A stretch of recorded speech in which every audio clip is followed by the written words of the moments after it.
بسم اللہ الرحمن الرحیم۔ السلام علیکم۔ میں professor Tariq Naeem Badar, the Concept Academy Islamabad, Urdu department سے آپ سے مخاطب۔ آج ہم انشاءاللہ اپنے نصابی کتاب کے اسواق شروع کریں گے۔ 4 قسم کی چیزیں آپ کے سلیبس میں، جس کو اردو میں نصاب کہتے ہیں، اس میں شامل ہیں۔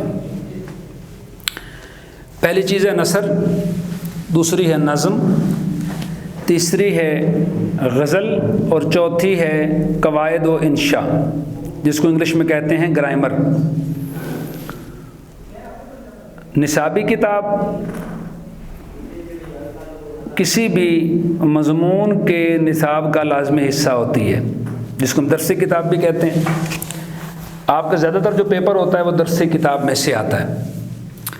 پھر کچھ چیزیں گرامر کی ہوتی ہیں، جن میں سے چند چیزیں آپ کو کتاب میں سے ملتی ہیں، باقی چیزیں استاد کے پاس سے ملتی ہیں، وہ آپ کی کتاب میں شامل نہیں ہوتی۔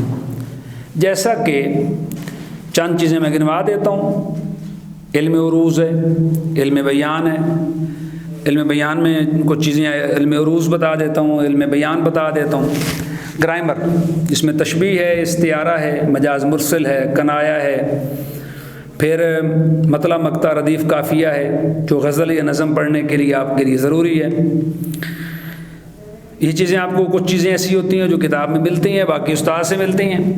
پھر آپ کے جو 10th کا 10ویں جماعت کا سلیبس ہے، اس میں مضامین شامل ہوتے ہیں۔ 10 نمبر کا آپ کا پیپر مضمون آتا ہے، کل ہم نے اس پہ بات کی تھی، تو وہ بھی آپ کو یہاں سے نہیں ملتا۔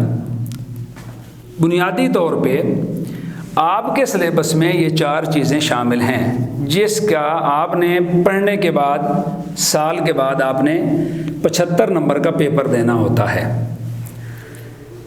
تو چونکہ ہمارا آج درسی کتاب پڑھنے کے حوالے سے پہلا دن ہے، آج ہم پہلا سبق شروع کرنے جا رہے ہیں، تو سب سے پہلے ہم ابتدا کرتے ہیں رب رحیم کے نام سے، یعنی سب سے پہلے ہم پڑھیں گے حمد۔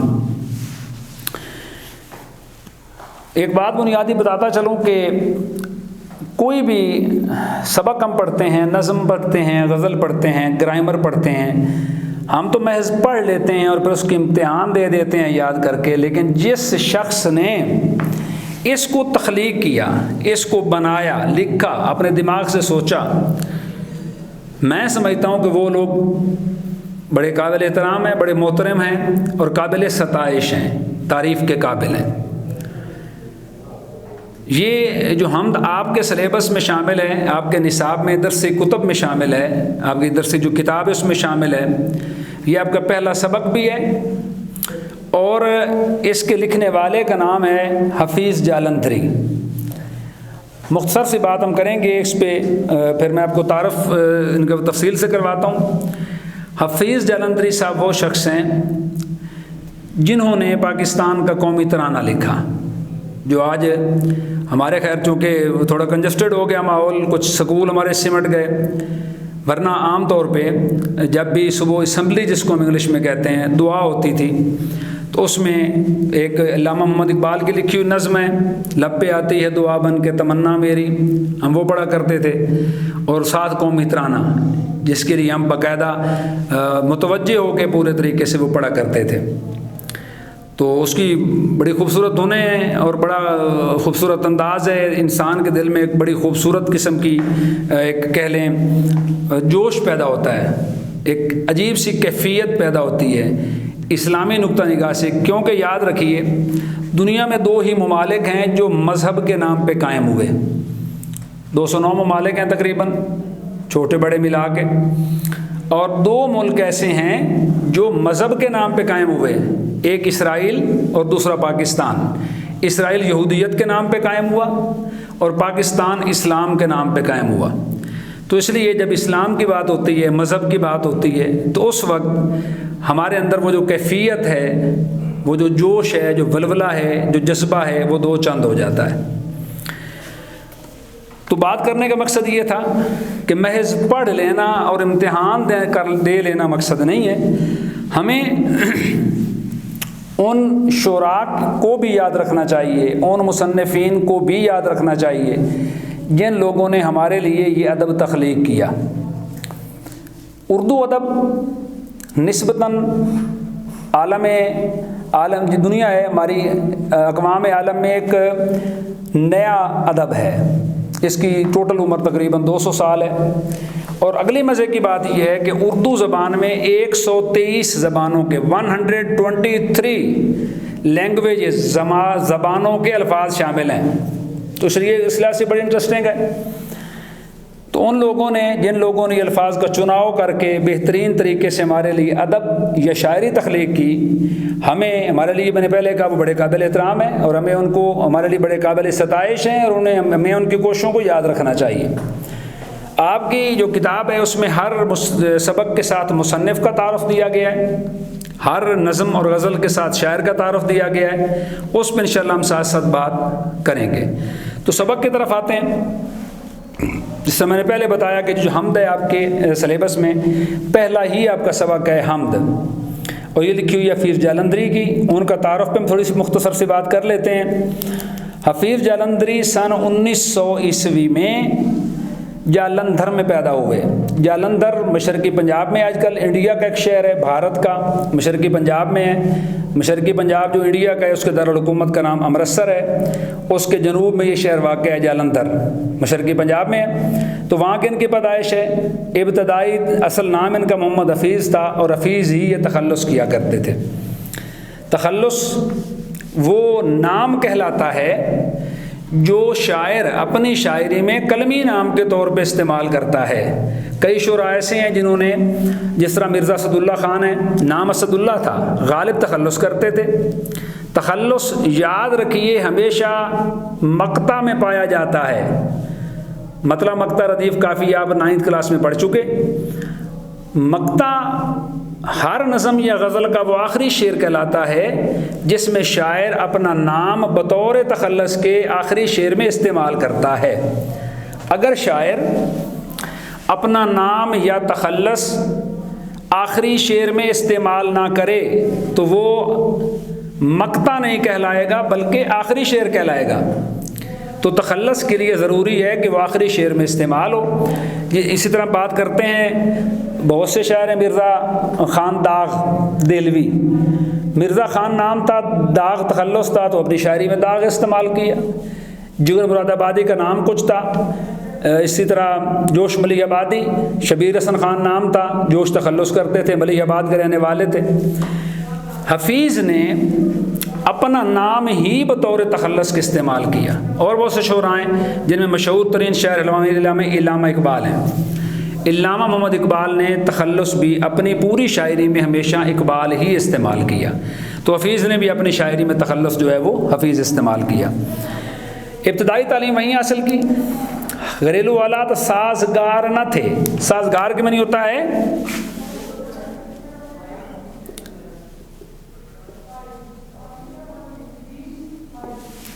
مناسب، بہتر، اچھے۔ سازگار کو آپ بہتر کہہ سکتے ہیں، آپ مناسب کہہ سکتے ہیں، آپ بہتر کہہ سکتے ہیں، یعنی حالات اچھے نہ تھے، اس لیے تعلیم ادھوری رہ گئی۔ شعر و شاعری کا فطری ذوق رکھتے تھے، فطری فطرت سے ہے۔ کچھ چیزیں ایسی ہوتی ہیں جو آپ کو اللہ تعالیٰ کی طرف سے ودیعت ہوتی ہیں، آپ کے دماغ میں وہ چیزیں شامل ہوتی ہیں، آپ کے ذہن میں، آپ کے خون میں، آپ کی ذات میں وہ ساری چیزیں شامل ہوتی ہیں، انہیں کہتے ہیں فطری ذوق۔ ذوق کے مراد ہوتا ہے شوق۔ چنانچہ بچپن ہی میں شعر کہنے لگے، یعنی یہ جو شاعری کا شوق ہے یہ بچپن سے ہی تھا۔ کچھ چیزیں جس طرح میں نے پہلے کہا، اگر کسی شخص کو اللہ تعالیٰ نے کچھ چیزیں اللہ تعالیٰ کی طرف سے گفٹڈ ہوتی ہیں، جنہوں کہتے ہیں گاڈ گفٹڈ چیزیں، وہ اللہ تعالیٰ کی طرف سے ہمارے جسم میں، ذات میں، خون میں، دماغ میں، سوچ میں، فطرت میں، فکر میں، جبلت میں شامل ہوتی ہیں، انہیں کہتے ہیں فطری چیزیں۔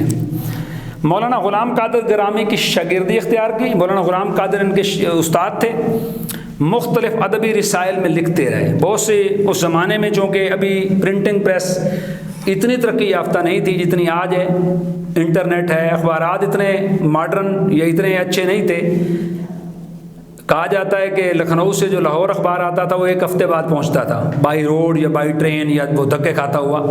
یعنی اگر یکم کا اخبار ہے تو وہ 7 تاریخ کو لاہور پہنچتا تھا، اور یعنی 7 تاریخ کا اخبار لاہور میں یکم کا اخبار تصور ہوتا تھا. اس کہہ لیں کہ مشکل دور میں حفیظ نے شاعری کی، اور جو اس زمانے میں اخبارات چھپا کرتے تھے، رسائل چھپا کرتے تھے، ان میں آپ شاعری کرتے رہے. مشاعروں نے انہیں شہرت دی. مشاعرہ اسے کہتے ہیں جہاں پہ بہت شعراء اکٹھے ہو کے اپنی شاعری سناتے ہیں. مختلف سرکاری محکموں سے وابستہ رہے. 1947 میں پاکستان چلے آئے اور 1972 میں فوت ہو گئے. یعنی جب پاکستان بنا 1947 میں تو اس وقت یہ پاکستان ہجرت کر کے آ گئے انڈیا سے، بھارت سے، اور 1986 میں لاہور میں فوت ہوئے. لاہور میں رہائش تھی، لاہور میں رہتے تھے، وہاں فوت ہو گئے. اور اگر آپ کا اتفاق ہو مینار پاکستان جانے کا تو مینار پاکستان کے بالکل ساتھ ان کی رائی والی سائڈ پہ قبر ہے.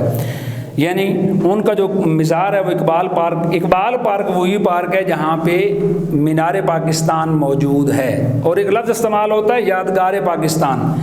یاد رکھیے، یادگار پاکستان غلط العام ہے، یہ غلط ترین لفظ ہے. کیسے؟ یادگار ختم ہو چکی ہوئی چیزوں کی ہوتی ہے، مقبرے ختم ہو جانے والے لوگوں کے بنتے ہیں، ان پہ یادگاری تختی لگائی جاتی ہے کہ یہ فلاں صاحب کی قبر ہے اور یہ فلاں سن کو، فلاں دن کو، فلاں وقت فوت ہو گئے. پاکستان زندہ ملک ہے، پاکستان کی یادگار نہیں ہے. عام طور پر یادگار پاکستان کہا جاتا ہے. اب لاہور جائیں تو وہاں پہ ایک عام کنسیپٹ ہے جی یادگار جانا ہے، جبکہ وہ یادگار نہیں ہے، وہ مینار پاکستان ہے. یادگار پاکستان لفظ ہی غلط ہے اور غلط العام ہے، بڑی دنیا بولتی ہے اور یہ بالکل غلط ہے. تو مینار پاکستان، اقبال پارک کی بات کر رہا تھا. اقبال پارک کا پرانا نام سعادت حسن منٹو پارک تھا، جس کو بعد میں تبدیل کر کے علامہ اقبال پارک رکھا گیا. اور اسی مینار پاکستان کے قریب جو ہے وہ حفیظ جالندھری کی قبر ہے. اب ہم آ جاتے ہیں ان کی شاعری کی خوبیوں کی طرف. زبان کی صفائی اور سادگی، سوز و گداز اور موسیقیت ان کے کلام کی نمایاں خوبیاں ہیں. بہت سے شعراء حضرات، بہت سے گلوکار ایسے ہوتے ہیں غلطی سے اگر وہ کوئی چیز پڑھ رہے ہوں، حمد، نعت، گانا، غزل کچھ پڑھ رہے ہوں، تو بندہ کہتا ہے یار اس کو چینج کرو یا اس کو بند کرو. اور کچھ لوگ ایسے ہوتے ہیں جن کی آوازیں ڈھونڈ کے لوگ سنتے ہیں. حمد بڑی اچھی پڑھی ہے، اس کو لگائیں. نعت بڑی اچھی پڑھتے، اس کی آواز بہت اچھی، لوگ بار بار سنتے ہیں، اور اسی کو کہتے ہیں موسیقیت. آگے آتے ہیں جی پاکستان کا قومی ترانہ ان کی ایک باعث فخر تخلیق ہے. کروڑوں نہیں اربوں مرتبہ قرآن قومی ترانہ پڑھا گیا، اور جب تک پاکستان انشاءاللہ باقی ہے، زندگی باقی ہے، یہ دنیا باقی ہے، قومی ترانہ پڑھا جاتا رہے گا، اور حفیظ جالندھری کا نام ہمیشہ اس حوالے سے لیا جاتا رہے گا اور زندہ رہے گا. انہوں نے دیگر بہت سی قومی نظمیں بھی لکھی ہیں. حفیظ جالندھری ایک قادر الکلام، قادر کہتے ہیں قدرت رکھنا، قابو رکھنا. کلام کے معنی بات کرنا، یعنی بات کو سوچ سمجھ کے بولنا. اسے کہتے ہیں یار قادر الکلام آدمی ہے، سوچ کے بولتا ہے. تو شاعر تھے. یعنی ان کی جو شاعری ہے ان میں ہمیں کوئی ایسی بات نہیں ملتی، کوئی اخلاق سے گری ہوئی، کوئی زبان کے حوالے سے ایسی بات نہیں ملتی جس پہ انگلی رکھ کے کہا جائے کہ یہ بات انہوں نے مناسب نہیں کی. ان کی ہر بات بہترین، خوبصورت چناؤ الفاظ کا جو ان کی شاعری میں انہوں نے استعمال کیا. آج ہم پڑھتے ہیں، اگر ان کی کتابوں کا کچھ کا ذکر میں کروں گا تو وہ کتابیں بھی ان کی ایک بہترین قسم کی تخلیق ہیں.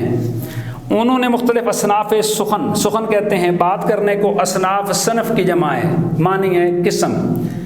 اصناف صنف کی جمع ہے جس کے معنی ہوتے ہیں قسم. سخن کہتے ہیں بات کرنے کو. انہوں نے بہت سی باتیں جو کی ہیں، مختلف انداز بیان اختیار کیا. انہوں نے مثنوی لکھی. مثنوی ثانوی سے ہے جس کے معنی ہوتے ہیں دو. یہ آگے آپ کا واسطہ پڑے گا. آپ کی اگلی جو کلاس ہے فرسٹ ایئر کی، اس میں انشاءاللہ آپ کی مثنوی بھی ایک شامل ہے، سیکنڈ ایئر میں بھی ہے، تو اس میں انشاءاللہ ہم تفصیل سے بات کریں گے. مختصر بتا دیتا ہوں.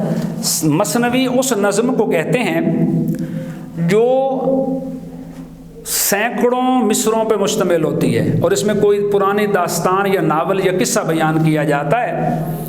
اس میں خوبی یہ ہوتی ہے، اس کے جو دو مصرے ہوتے ہیں، یعنی جس کو ہم ایک شعر کہیں گے، وہ دو مصرے آپس میں ہم ردیف و ہم قافیہ ہوتے ہیں، لیکن پوری 250 300 400 500 شعروں کی نظم میں اور کسی بھی شعر کے ساتھ ہم ردیف و ہم قافیہ نہیں ہوتے، وہ صرف آپس میں ہم ردیف و ہم قافیہ ہوتے ہیں۔ کہنے کا مطلب یہ کہ 250 شعر ہیں، 300 شعر ہیں، اگلی کلاس میں آپ آئیں گے، اس میں ایک قصہ ہے، قصہ بے نظیر کا، شدادہ بے نظیر کے حوالے سے، شدادہ بدر منیر کا قصہ ہے۔ اس میں کہا جاتا ہے 2500 شعر ہیں، 2500 کے قریب اس میں شعر ہیں، اور مزے کی بات یہ ہے کہ کسی شعر کا ردیف و قافیہ کسی بھی دوسرے شعر کے ساتھ نہیں ملتا، اسے کہتے ہیں مثنوی۔ اس میں بھی حفیظ نے قسمت و کوشش کی، گیت لکھے، غزلیں اور نظمیں لکھی۔ نظم کے والے سے ہم آگے چل کے بات کرتے ہیں، سمجھاؤں گا میں، تب آزمائی کی معنی کوشش کی۔ شاہ نامہ اسلام بہت خوبصورت، اسلام کی بہترین اور خوبصورت ترین جن لوگوں نے تصویر کھینچی ہے اپنے الفاظ میں اور اس کو لکھا ہے، اس میں شاہ نامہ اسلام اگر ہم شامل نہیں کرتے تو اسلام کی تعریف مکمل نہیں ہوتی۔ اتنے خوبصورت طریقے سے انہوں نے شاہ نامہ اسلام میں اسلام کی تعریف کی ہے۔ یہ اردو کی قومی، ملی اور رزمیہ شاعری، رزمیہ کہتے ہیں رزم سے ہے، میدان جنگ کے حوالے سے، رزم گاہ کہتے ہیں میدان جنگ کو۔ پرانے زمانے میں جب دست بدست لڑائی ہوا کرتی تھی، تیروں تلواروں نیزوں کی لڑائی ہوا کرتی تھی، گھوڑوں پہ لوگ لڑا کرتے تھے، اس زمانے میں 7 گیت بنا، شاعر جو تھے وہ گیت بناتے تھے، اور ان کو جو لڑنے والے سپاہ ہوتی تھی ان کو جوش دلانے کے لیے کچھ رزمیہ گیت لکھے جاتے تھے۔